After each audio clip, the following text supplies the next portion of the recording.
Hey everybody, Dr. DeBose here. There are a few things I want to talk to you about that were a little bit too much for a remind message, so I thought I'd throw together this quick video. Mostly what I need to talk to you about are grades. Get it? Grading? Grades? Ha ha ha. A few things are up. First off, Starfish reports I just finished today. If you're not familiar with Starfish, every semester, a couple times a semester, they have us do these progress report updates.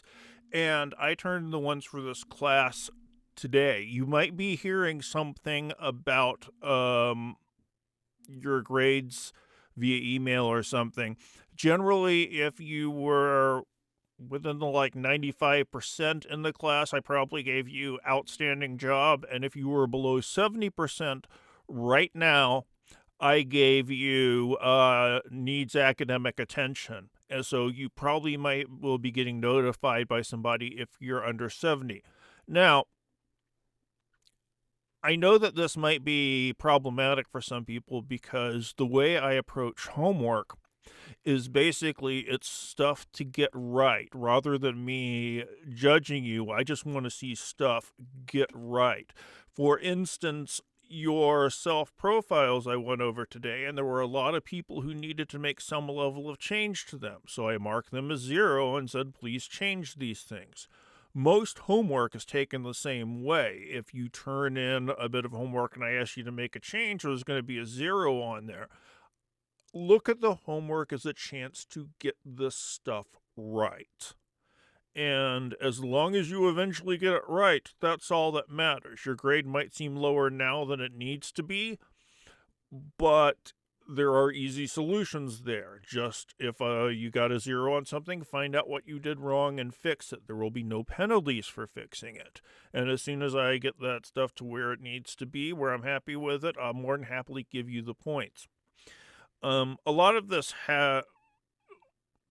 reason why I wanted to talk to you about this is because from this point onward, as I think I announced yesterday, I want all homework to be submitted as memo format, unless the assignment asks otherwise, with document design considerations taken into mind. And I specifically don't want to see Times New Roman, Arial, Comic Sans, Papyrus, or any of those standard or cliche fonts. We're working on document design, and your own work needs to look like real world work. So from this point onward, if I see something that's not an attachment, not a memo format, or uses some of the document design issues that I've warned against, I'm probably also going to give you a 0 and ask you to redo it. Fixing these things shouldn't be much of a problem. Changing fonts shouldn't take you more than a minute or so. But it is important that we get these things right. All of the documents you turn in for this class need to look as close to real-world documents as humanly possible. The Starfish grades were based on your homework, which is all the grading is caught up except for the job application material. And I'm going to get to that in the next few days. I plan to get started today on it. I don't know when it'll get done, but I can't imagine it won't be done by Friday at the absolute latest.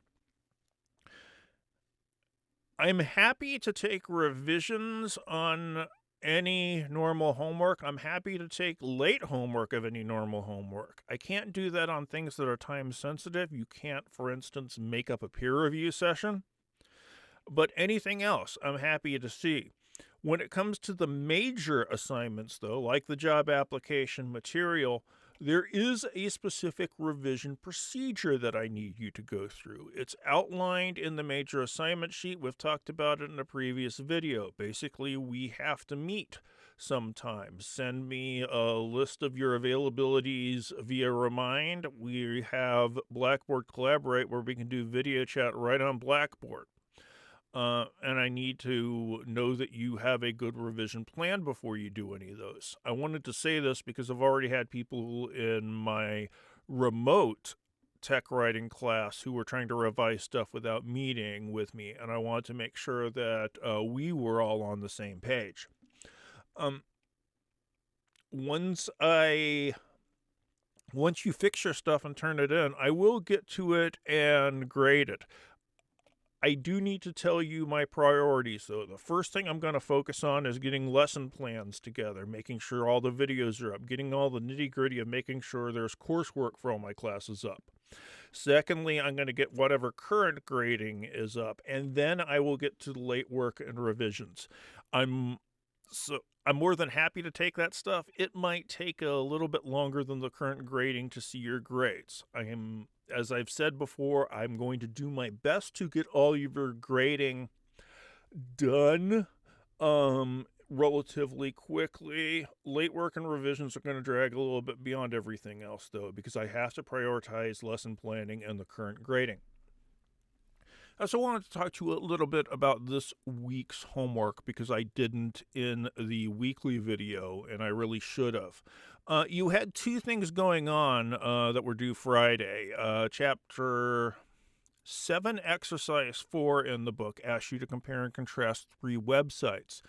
And I'm not going to go over a ton of things, but I wanted to talk about how we can really tell some differences in how the company presents themselves, how they see their target audience, and we can learn a lot about the companies by looking at what they publicly display. I'm a guitar player, so I naturally went for 3 guitar manufacturers. This is Charvel Guitars. Look at the lovely smiling face of the guy screaming on that side of the page. Do we really have to guess what kind of music this instrument company markets itself towards? I think it's pretty obvious. If you couldn't tell by that guy's shirt that you can't read whatsoever, this is primarily a hard rock heavy metal guitar playing. And we can see that by their choice of pictures. Immediately we get to narrow down the kind of stuff we're going to get from them. Are country artists going to use this brand of guitar? Probably not. Gretsch is a old-time, well-known name. You can see how this looks different than the last video. They're going more minimalistic. It's a total black background with a one-color kind of sparkly guitar. I just got a Gretsch. I'm happy with them.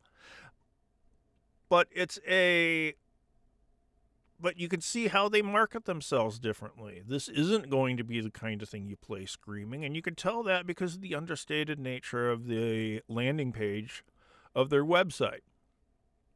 Picture of a big classy guitar, simpler fonts, more space. The third company I wanted to look at is Creston Guitars. This is an independent guitar maker who lives in North Carolina, I think. He makes really high quality but fairly expensive instruments. One of the first clues you get that this is an independent guy and not a major corporation is you can see he's using more or less a stock background. If you see stock backgrounds, you can imagine it's not a major company. Major companies tend not to do that kind of stuff. And Creston's website has looked like this for a fairly long time. Even the logo up here kind of has a little bit more of a handmade appearance than the Gretsch or the Charvel logo does. At very least, they're pushing themselves, and they're pushing the handmade aspect of their instruments. So when the book asks you to go over 3 companies' websites, that's the kind of thing you can tell. I mean, you get an idea of who they're marketing to. You get an idea of how big the company is, how much time and attention they've spent on these things. If you see an old website, you can tell that they're not technically with it. This is a relatively simple design using stock background, so we can see that marketing isn't their biggest concern here. The other bit of homework was Chapter 17, where they asked you to define some terms. And I'm not going to go over that in too much depth. All I say is that the more detail you put in, the more it's going to be a technical definition. And since we're trying to do everything looking like real-world stuff whenever possible, spending some time to make sure you have a good, adequate definition is going to benefit you more than anything else. So that's a little bit of notes about the homework, about where grades are and everything, and that's all I got for now, folks. I will talk to you in the next video. See y'all.